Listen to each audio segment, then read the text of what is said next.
ओम. श्रोतेहो नमस्कार. 15 August 2024, clip क्रमांक 105. आज आपण आपल्या स्वातंत्र्य दिनानिमित्त सत्संगाची बखर या पुस्तकातील स्वातंत्र्योत्सव आणि बंधमुक्त होणे हेच खरे स्वातंत्र्य या प्रकरणास सुरुवात करीत आहोत. वाचन संध्या जोशी, मुंबई. प्रकरण 19. भारताच्या दृष्टीने ऑगस्ट महिना दरवर्षीच महत्त्वाचा ठरतो. तो 15 ऑगस्टमुळे, कारण त्या दिवशी 75 वर्षापूर्वी आपल्याला स्वातंत्र्य मिळाले. सांप्रत काळात नागरिकांमध्ये 2 श्रेणी आहेत. पहिली संख्येने खूपच कमी, स्वातंत्र्यपूर्व काळात जन्मलेले, आणि दुसरी श्रेणी म्हणजे स्वातंत्र्य मिळाल्यानंतर जन्माला आलेले. पहिली श्रेणी हळूहळू अस्तंगत होत आहे आणि ते नैसर्गिकही आहे. काहीच लढा न देता अहिंसा मार्गाने आपल्याला सहज स्वातंत्र्य मिळाले आहे असा काही जणांचा समज आहे. पण तो बरोबर नाही आणि खराही नाही. कारण 1857 पासून सशस्त्र लढा उभारून आपण स्वातंत्र्यासाठी लढलेलो आहोत. अनेक क्रांतिकारकांनी स्वातंत्र्यासाठी आपली प्राणाहुती दिली आहे. भारत हा काही लहान सहान देश नाही. अनेक प्रांतात वेगवेगळ्या वेळेला सशस्त्र उठाव झाले आहेत, पण ते अयशस्वी झाले. अत्यंत प्रतिकूल काळात म्हणजे दुसऱ्या महायुद्धाच्या दरम्यान सुभाषचंद्र बोस हेही शिकस्तीचे प्रयत्न करून आपले सैन्य घेऊन इम्फाळला येऊन पोचले, पण योग्य ती रसद न मिळाल्यामुळे यश हुकले. दुसऱ्या महायुद्धातील चटके आणि जगातील अस्थिर परिस्थिती यांना कंटाळून ब्रिटिशांनी आपल्याला स्वातंत्र्य दिले, पण त्यातही एक मेख घालून ठेवली. त्यांच्या डिवाइड अँड रूल या पॉलिसीमुळे त्यांना फाळणी घडवता आली आणि त्याचे दुष्परिणाम आपण आजही भोगत आहोत. पण 15 ऑगस्ट 1947 हा आनंदाचा दिवस होता हे मात्र खरे. आम्ही सर्व लहानच होतो. प्रांत ऑफिसमध्ये ध्वजारोहणाचा कार्यक्रम होऊन सर्वांना एक एक मोठा पेढा आनंदोत्सवात दिला होता. सर्व बाळगोपाळ मंडळी खुश होती. पारतंत्र्य म्हणजे काय, स्वातंत्र्य म्हणजे काय हे नीट कळण्याचे दिवसच नव्हते. पण त्या समारंभात मात्र सर्वजण आनंदी होते. 75 वर्षाच्या दीर्घ काळात देशाची काय काय प्रगती झाली आणि कुठे कुठे आपण चुकलो हे राजकीय आणि सामाजिक चिंतनाचे विषय आहेत. आपल्याला फक्त स्वातंत्र्याविषयी विचार करायचा आहे. देश स्वतंत्र झाला आणि आम्ही स्वतंत्र झालो म्हणजे नक्की काय झालं? गुलामगिरीतून सुटलो, बंधनातून मोकळे झालो. दुसरे कुणी आपले मालक नसून आपणच आपले स्वामी आहोत. आता हे कितपत खरे आहे ते पण पाहूया. अगदी लहान वयापासून कुणालाही बंधन नको असते. स्वातंत्र्य सर्वांनाच प्रिय आहे. तरीही लहान वयात नियमांच्या चौकटीतच राहावे लागते. नियमाच्या बाहेर वागलो की शिक्षेचा बडगा उभारला जातो. आज्ञापालन झाले नाही की पालक शिक्षक शिक्षा देणारच. हळूहळू वय वाढताना हे केव्हा एकदा संपणार असेही वाटत असते. मोठे झाल्यावर नोकरी, व्यवसाय, घर, प्रपंच यामध्ये वावरताना बहुतांश लोकांना जीवनातला तोचतोचपणा कंटाळवाणा वाटतो, अळणी वाटतो, अर्थहीन वाटतो. आपण बंधनात आहोत असे वाटत राहते. त्यातून सुटकेचा मार्गच सापडत नाही आणि बऱ्याच जणांना बंधनाची सवयही होऊन जाते. संसारातले चटके बसल्यावर काही जण गांभीर्याने जीवनाचा अर्थ शोधू लागतात, पण ते स्मशान वैराग्यासारखे तेवढ्यापुरतेच असते. जीवन हे पाळलेल्या कबुतरासारखे होऊन जाते. दाणे खायचे, शेजारीच ठेवलेले पाणी प्यायचे, थोडा वेळ बाहेर आकाशात चक्कर मारायची आणि शेवटी घरट्यातच परतायचे. आपले मूळ नैसर्गिक स्वातंत्र्य नष्टच होते. म्हणूनच परमपूज्य श्री स्वामी man is a slave of habits असे म्हणायचे. बऱ्याच सवयी जन्मजन्मांतरीच्या असू शकतात. व्यक्तिमत्वात त्या ऋतून बसतात. वेळीच सावध झालो नाही तर मनुष्य सवयींचा गुलाम होऊन परमार्थाला मुकतो. दारूचे व्यसन असलेला जागेपणी व्यसन सोडण्याचा निश्चय करतो, पण संध्याकाळची वेळ झाली की दारूच्या गुत्त्याकडे जिथे मित्र वाट पाहत असतात तिथे पाय आपोआप वळतात. मनाचा दृढनिश्चय, भगीरथ प्रयत्न आणि सद्गुरू कृपा असली तर व्यसनातून बाहेर येता येते. आणि हे लोक एकमेकांना नावे ठेवत असतात. मुंबईतल्या चाकरमान्यांची नित्य जीवन जगण्यासाठी लोकलमधून चाललेली धावपळ पाहून बँगलोरचा माणूस म्हणतो, काय हे बंधन आणि यांत्रिक जीवन. पण मुंबईकर ते आनंदाने जगत असतो. एखादा शांत छोट्या गावातला बँगलोरला गेल्यावर तिथल्या जीवनातील गुंतागुंत आणि लांब लांब अंतरे पाहून काहे यांत्रिक जीवन, काहे बंधन असे म्हणतो. पण बँगलोर करायला त्याचे काहीच वाटत नाही. रामकृष्ण परमहंसांनी या संदर्भात कोळणीची एक सुंदर गोष्ट सांगितली आहे. नारळी पौर्णिमेच्या उत्सवानिमित्त एका कार्यक्रमात त्यांचे सुंदर नृत्य झाले. नंतर झोपण्यासाठी एका प्रशस्त स्वच्छ हॉलमध्ये त्यांची झोपायची सोय होती. काही केल्या त्यांना झोप लागणे, कारण सततचा मासळीचा वास तिथे नव्हता.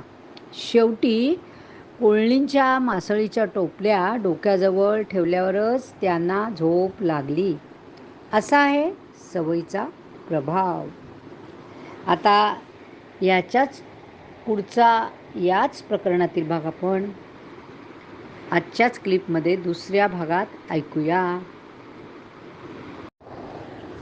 आपण सर्वजण कळत नकळत वेगवेगळ्या बंधनातच आहोत. बरीच बंधने आपणच निर्माण केलेली असतात. इच्छा, कामना, वासना, भोग यांच्या तृप्तीसाठी कायम खटपट चालू असते.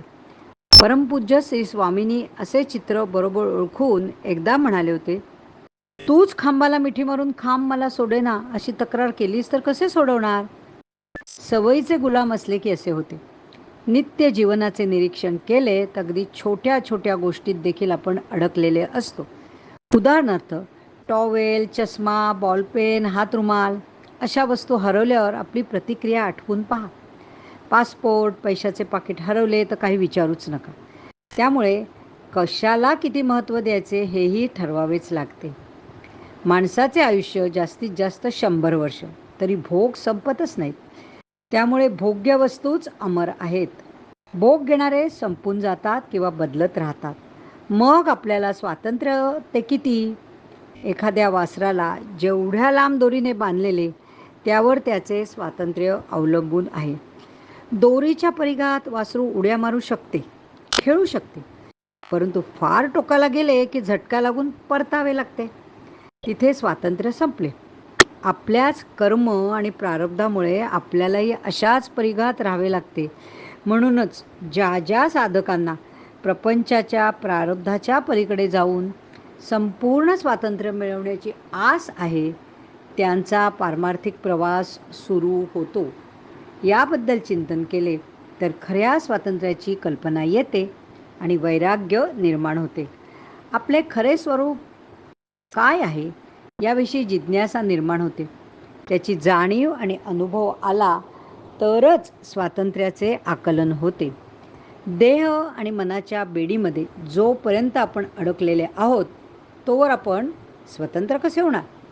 उपनिषदातील एका सूत्रामध्ये याचे वर्णन योग्य प्रकारे केले आहे. मन एव मनुष्याणाम कारणम बंधमक्षयोः बंधाय विषया संगो मुक्तई निर्विषयम मनहा. तात्पर्य काय, तर आपले मनच बंधन आहे आणि मुक्तीला तेच कारणीभूत आहे. जे मन पंचविषयांमध्ये आसक्त आहे ते बंधनात आहे आणि जे मन निरासक्त आणि विषयांपासून दूर आहे तेच मुक्त आहे. त्यामुळे जो विरक्त आहे आणि ज्याची तळमळ, उत्कंठा, ओढ, आर्तता शिगेला पोचली आहे व अशा उत्कट क्षणी गुरुकृपा बरसलेली आहे, तो साधक तत्क्षणी मुक्त होतो, स्वतंत्र होतो, सच्चिदानंद स्वरूप होतो. परंतु याला अनेक जन्मांची पुण्याई लागते. असे पुण्यात्मे होऊन गेले आहेत. म्हणजे एकाच भेटीत त्यांचे काम झालेले आहे आणि प्रपंचामध्ये दुसऱ्या बाजूला नैराश्य, असमाधान, कलह, दुर्धर आजार, वैषम्य, दिवाळखोरी, अपमान, पराजय अशा प्रतिकूल गोष्टींना सामना न करू शकल्यामुळे माणसाला एकदम जाग येते आणि ती परमार्थाकडे वळतात आणि सद्गुरूंकडे जातात. कोणते का कारण असे ना, जसे की एखाद्याचा पाय निखाऱ्यावर जाणून बुडून पडला काय, किंवा अजाणतेपणाने पडला पाय. निखाऱ्यावर तरी परिणाम एकच असणार ना. पाय तर पोळणारच, परमार्थाकडे वळणार. बऱ्याच वेळा सर्व बाजूनी सुख असेल तर त्यात मशगूल होऊन रमून जातो आणि जाग येणे कठीण जाते. तेच जर तो जेरीला आला असेल तर तत्काळ विचार करून योग्य मार्गावर येतो. म्हणून तर कुंतीने श्रीकृष्णाजवळ नित्यस्मरण आणि अनुसंधान टिकून राहण्यासाठी दुःखाची साथ मागितली होती. आपण तसे काही मुद्दाम करायला नको आहे. आपल्या पूर्वसंचित प्रारब्धाप्रमाणे सुखदुःखाचे फेरे येतच राहतात. कठीण प्रसंगी परमपूज्य स्वामींचा मदतीचा हात असतोच, हा आपला स्वानुभव आहे, भरवसा आहे. देहबुद्धी आणि विषयसेवनामुळे आपण बंधनात राहतो हे एकदा कळून चुकले की सत्संग आणि सद्गुरू कृपा यावेळी खूप उपयोगी ठरते.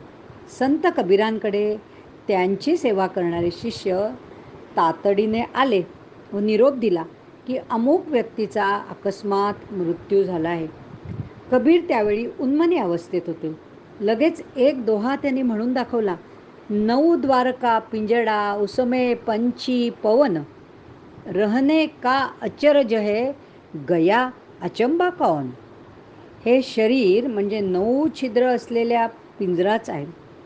म्हणजे फुग्यासारखाच त्यात प्राणवायू खेळत असतो. इतकी वर्ष तो कार्यरत होता म्हणजे हवा राहत होती हेच आश्चर्य आहे. आता पंची पवन म्हणजे प्राण निघून गेले, यात काय आश्चर्य आहे. काय त्यांची स्वतःच्या शरीराकडे आणि जगाकडे पाहण्याची दृष्टी असेल. प्राणशक्तीमुळे श्वासोच्छ्वास चालतो म्हणून आपण जिवंत राहतो. प्रारब्ध भोग संपले की प्राणशक्ती निघून जाते आणि शरीर पडते म्हणजे ते कलेवर होते. प्राणशक्ती चितशक्तीमुळे आहे, तीच आपण आहोत. म्हणजे आपण सच्चित आनंद स्वरूपच आहोत. कुठलेही बंधन नसलेले स्वतंत्र मुक्त आहोत. मोक्षाची स्वातंत्र्याची ही खरीखुरी व्याख्या आहे. याचा अनुभव घेण्यासाठी, आपली सुटका करून घेण्यासाठी लाखो जीव या पृथ्वीतलावर वारंवार जन्म घेत असतात. या आनंदमय स्थितीचे वर्णन श्री स्वामी माधवनाथांनी असं केले आहे. गुरुकृपा उदय झाला, अनुभूती जीव रंगला. अनाहतनाद, अनुभूती म्हणजे अनाहतनाद. हा टाळ मृदुंग ध्वनी की बासरी वाजवी कुणी, मधु एक तारी परसली मम एक तार लागली, मधु अद्भुत ती चाखली तळमळ मग स्थिर जाहली. श्री परब्रह्म माधव हरी भरला हरला भव, या सौख्य सागरी तरे सायुज्य वृत्ती आदरे. अशा आनंदमय अवस्थेचा लाभ झाल्यावर पुढे काय बोलायचे. ही खरी मुक्ती, हा खरा मोक्ष एवढे नक्कीच समजते. याच विषयावर स्वामी विवेकानंदांच्या ग्रंथात एक सुंदर रूपक आहे, ते आपण उद्याच्या क्लिपमध्ये ऐकूया. हेच प्रकरण उद्या पुढे चालू राहील. धन्यवाद. हरिओम तत्सत.